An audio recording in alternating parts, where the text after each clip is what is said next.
Muy buenas tardes para todos, compañeros y profesor. El día de hoy vamos a tratar el tema procesos y modelos. Mi grupo está conformado por Esteban Escobar, Tatiana Sánchez y quien les habla, María del Pilar Urbano. Vamos a comenzar por la historia del ferrocarril. Dos, cuatro, seis y ocho son dispuestos en la estación.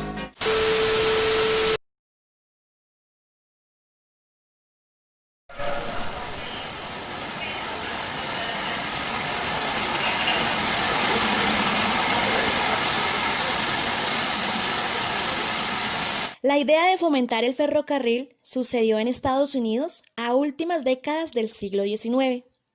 Se pudo observar el impacto importante que tuvo en la industrialización del mundo.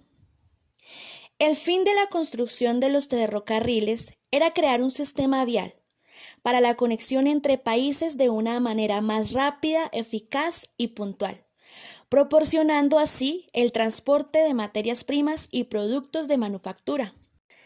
En la idealización del ferrocarril hubieron varios participantes, los cuales fomentaron este invento, como Gran Bretaña, que encabezó el desarrollo del ferrocarril con el motor de energía del vapor, lo cual esto hizo que se hiciera más eficaz para el servicio de la gente, aparte que contaba con señalización, programación en el tiempo y doble vía.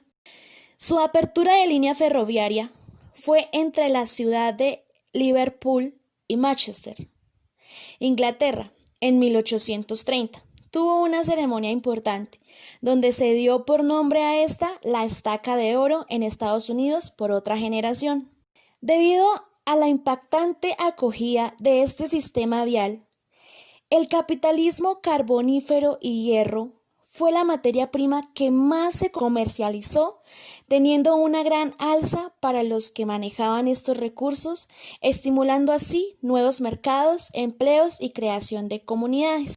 Como estas ferroviarias eran entidades privadas, el Tribunal Supremo falló a la autoridad de las legislaturas estables para regular actividades de interés público. Esto ocurrió debido a una propuesta popular en esa época. Algunos países no supieron diferenciar entre la inversión y especulación. Hubo años de gran entusiasmo como otros de crisis, ya que no era fácil calcular el riesgo. El autor más destacado como el rey del ferrocarril fue George Hudson, 1800-1871, quien después de un tiempo cayó en la ruina de 1849 en la sede de Nueva York. Para terminar con el tema, uno de los mejores momentos del ferrocarril fue el 10 de mayo de 1869, cuando se le dio el nombre, como le dijimos anteriormente, la Estaca de Oro, en el sitio donde se encontraron las dos locomotoras, una que venía del este y la otra del oeste, para señalar la culminación del ferrocarril transcontinental de Estados Unidos. La segunda historia es la de los barcos. Después de los ferrocarriles, Gran Bretaña siguió siendo una de las potencias para la civilización intercontinental. Entre el periodo de 1776 y 1940, cuando llegaron 30 millones de migrantes europeos a Estados Unidos en los ferrocarriles oceánicos. Titulado así en el libro del historiador británico Fraser MacDonald en 1893. A continuación, nombraré los participantes de este suceso. El primero es John Fitch, quien era un mecánico de Connecticut. Probó una nave con ruedas de paletas que llevaba fuego. Su descubrimiento lo patentó a los 2 años. El segundo fue James Rumsey, que impulsó una nave aguas arriba por el río Potomac y obtuvo patente a los 3 años en Francia. El tercero fue Robert Fulton, quien utilizó un motor de Watt y construyó el barco al cual lo llamó Clermont, quien llevó pasajeros por el río Hudson.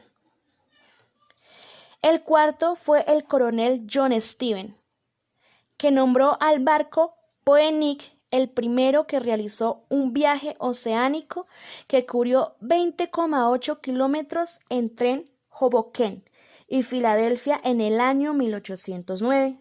En consiguiente, los nombres de los barcos más impactantes del momento debido a su tiempo inmaterial, desde más antiguo hasta el más moderno. Número 1. El primero es el barco británico Sirius, el cual hizo un viaje del transatlántico completamente a vapor que duró 18 días y 10 horas en el año 1839.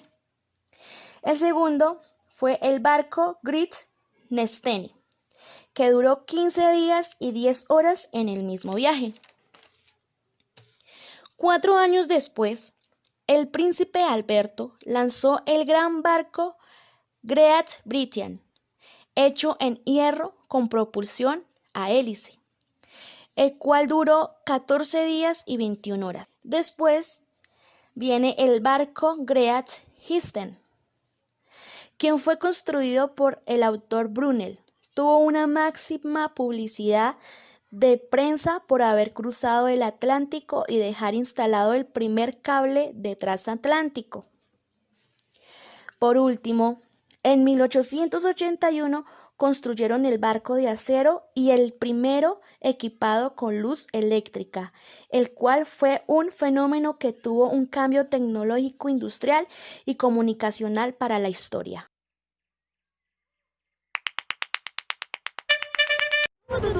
Cortes comerciales.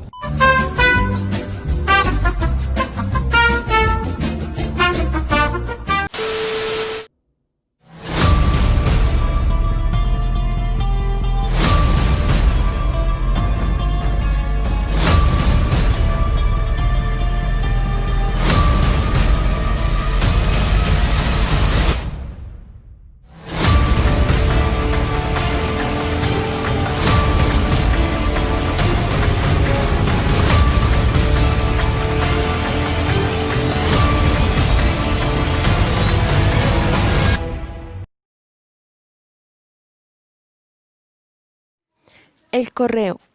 El correo fue uno de los mayores avances en la comunicación, pero ¿cómo comenzó el correo postal?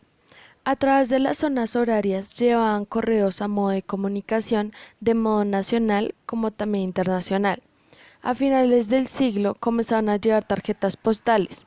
Las primeras tarjetas postales fueron en Austria en 1869, a pesar de que este tenía sus dilemas al ser muy poco discreta, y sería posible que una docena de personas las pudiera ver, así que se aceleró el correo procediendo a incorporarlo en Gran Bretaña en 1840, originando el primer sello postal con la imagen de la reina Victoria, volviéndose un sello coleccionable. La incorporación del sello postal adhesivo fue un invento importante del siglo XIX. Se debía pagar con antelación y su precio equivalía a un penique, ya que cuando el correo empezara a acelerarse de modo significativo, a medida que los vehículos que transportaban la correspondencia real acortaban el tiempo de viaje. Crearon una tasa postal plana dedicada a la clase obrera, aunque en ese entonces seguía elevada la tasa de analfabetismo y no era muy común que los pobres usaran este servicio. La clase media sería la que se beneficiara con esta tasa en el correo. La velocidad del correo fue una respuesta a las exigencias del mundo de los negocios.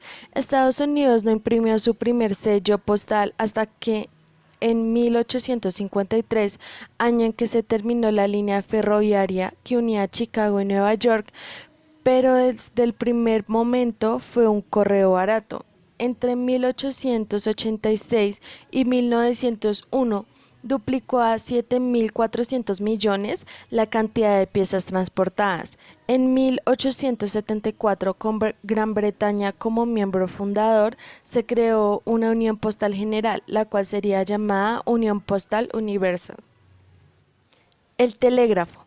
La telegrafía fue el primer gran proceso debido a la electricidad, que en 1889 para Dalhousie, al marcharse de la India, redactó un informe final para los gobernadores, en el cual hablaba que el ferrocarril que transportaba personas, bienes, periódicos y libros, y el telégrafo, el primer invento eléctrico del siglo XIX en llevar mensajes, tanto públicos como privados, estaban directamente relacionados. En Australia, el telégrafo fue más importante que la carretera del país. La comunicación oficial a corta distancia se había realizado mediante semáforos, que era un sistema óptico-mecánico, hasta la fiebre del oro de la década de 1850, cuando la inauguración de la primera línea telegráfica en Melbourne y Port Melbourne, el 8 de marzo de 1854. Las conexiones a larga distancia favorecieron a Australia y a Nueva Zelanda y fueron creciendo cruzando Europa y Asia para llegar en 1872 al puerto australiano de Darwin. Y fue Charles Bright quien en 1858 instaló el primer cable transatlántico, aunque no entró en funcionamiento, recibió un título. Los efectos sociales y económicos en Gran Bretaña se elevaron con la llegada del telégrafo, gracias a la iniciativa de la primera compañía privada, la Electric Telegraph Company. Las principales invenciones en telegrafía, lo mismo que en muchos otros campos, se produjeron de manera independiente y en distintos países en un proceso acumulativo que no tuvo un solo inventor, como en Francia, Gran Bretaña, Estados Unidos, India, Irlanda y Australia. El primer mensaje a larga distancia que se envió en 1872, y así fue como todos los continentes ya estaban instalando el telégrafo y creándose las diferentes compañías dirigidas bajo una ley del Estado.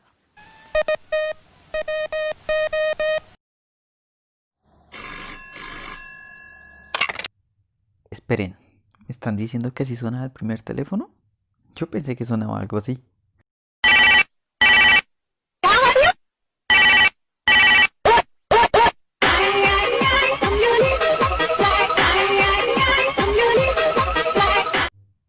Bueno, ahora les voy a hablar acerca del teléfono, o como inicialmente se debió haber llamado, el teletrófono, ya que este fue inventado en el año 1854 por un inventor italiano llamado Antonio Meucci.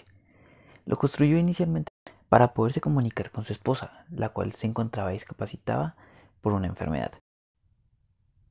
El dispositivo lo que hacía era transmitir señales acústicas a distancia por medio de señales eléctricas. Era el percutor del teléfono actual. Pero Meucci, debido a que no tenía dinero, no pudo patentar este invento. Al inicio lo patentó únicamente por 3 años, pero después, al verse sin dinero, no pudo seguir patentándolo. Y fue ahí cuando llegó Alexander Graham Bell, un escocés que aprovechando la desgracia de Meucci, logró patentar el dispositivo en 1876 y quedándose con toda la gloria de lo que era el teléfono actual. Al pasar los años, Meucci intentó pelear contra Alexander Graham, pero debido a que él era un hombre bastante adinerado, perdió todos los juicios en su contra, hasta que llegó un punto donde se veía que tal vez iba a poder lograr ganar. Meucci falleció y gracias a esto Alexander Graham siguió con el título del creador del teléfono. Al pasar los años, Alexander Graham Bell logró perfeccionar más el teléfono, hasta que en el año 1876 logró realizar la primera llamada telefónica, la cual se la hizo a su asistente Thomas Watson, el cual le dijo esto. Felipe, pero qué monda, ¿cuándo me vas a pagar esa verga, marica? Yo necesito... Feo, cálmate, por favor. No, es mentira. Lo que le pregunto es que ¿dónde estaba? Que necesitaba verlo ya. En el mismo año en que realizó la llamada, Bell también completó con éxito la primera llamada de larga distancia, desde Brantford a París, en Ontario, Canadá, alrededor de 9 kilómetros de distancia. También logró establecer una comunicación bidireccional entre Cambridge y Boston, en Massachusetts, Estados Unidos. Al inicio, el teléfono no se vio como algo de gran importancia. La gente creía que no iba a tener un mayor valor. Pero al ir cogiendo fuerza, mucha gente empezó a usar los teléfonos.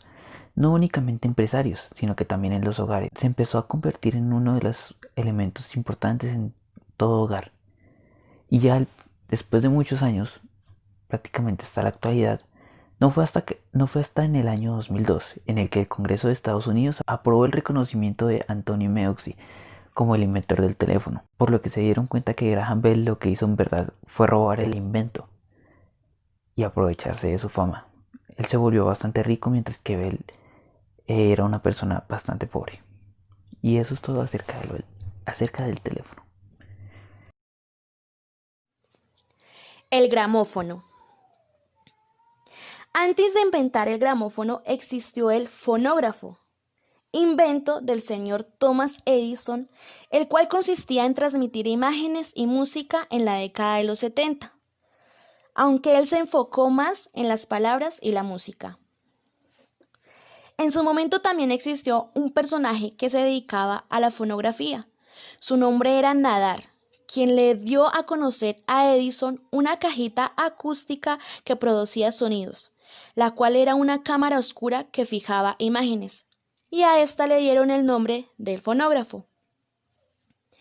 Después de un año, Edison patentó su invento, el cual consistía en un disco cubierto de papel que giraba sobre un plato y una aguja de grabar suspendida de un brazo que registraba puntos y rayas en espiral. Debido a estos inventos de Edison y de Bell, quien había patentado el teléfono, ingresa el señor Emil Berliner, 1851-1921, de origen alemán, inventor, el cual desarrolló la máquina que consistía en sonar discos, al cual lo llamó el gramófono. El gramófono es un mecanismo de control de velocidades y de tiempo. De acuerdo con este invento, en 1901, en Estados Unidos, se creó la compañía Victor Talking Machine Company, norteamericana, la cual tuvo un dominio en la gramofónica, con un gran impacto económico para la música. El tenor italiano Enrico Caruso, cuya primera grabación de calidad en el año 1901 llegó a ganar $2 millones por sus discos vendidos hasta su muerte. En Europa continental surgieron otras compañías gramofónicas que dieron principio con el señor Pate Freres en Francia 1898, el cual produjo gramófonos de cilindros, antes de pasarse a los discos, que fue en el año 1906. Gran Bretaña, sus cilindros fueron más populares que los discos hasta la crisis financiera de 1908 y muchas empresas se separaron. Sin embargo, en 1914, Alemania desempeñó un papel en el comercio internacional para recuperar esas pérdidas. Después de la Primera Guerra Mundial, las empresas de los 3 países que tuvieron impacto en este fenómeno tuvieron una grave crisis entre 1929 y 1932, debido a la industria del cine. A pesar de que la crisis fue superada en el año 1932, solo se vendían 6 millones de discos, lo cual equivalían al 6% de las ventas del año 1927.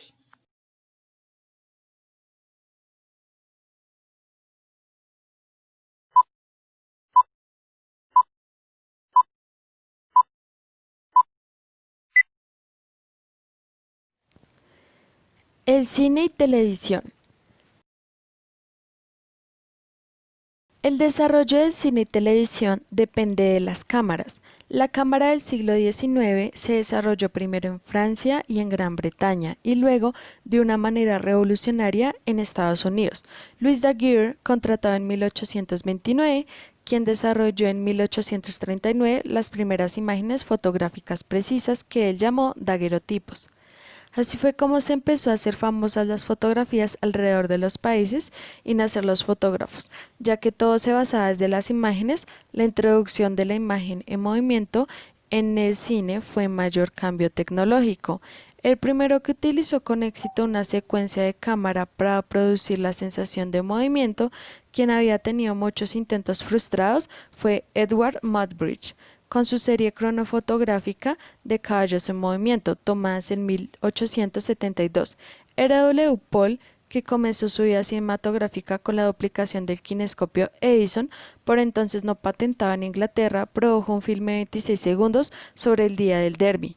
En Estados Unidos, Cecil Hepworth, realizador cinematográfico, filmó una película de 1 minuto y medio en la que Blackton, un dibujante de cómics, trazaba un esbozo de Edison en 1914. Estados Unidos ocupó el segundo lugar en el mercado exportador de películas y para entonces Hollywood, en California, centro de la futura Edad de Oro, ya había producido su primera película. Ya antes de 1914 había estrellas del cine, entre las que destacaba Charles Chaplin, nacido en Londres y con antecedentes en el vodevil británico. En el negocio del cine, poderosamente influido por consideraciones de mercado, la división entre producción y distribución era en Europa más radical que la división entre actuación y producción. Todos estos factores, unidos a la tecnología, determinaron el futuro de la televisión, incluido su ritmo, y desde el comienzo todas las ventajas comerciales se desencantaron del lado de las grandes organizaciones y no de inventores individuales. Más señalado aún como punto de referencia histórico, parece ser de la fecha del 30 de septiembre de 1929, en que tras largas negociaciones con una reciente BBC, Baird obtuvo permiso para lanzar un servicio de televisión experimental.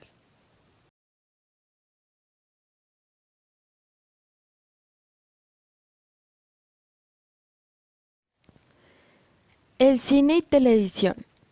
El desarrollo del cine y televisión depende de las cámaras.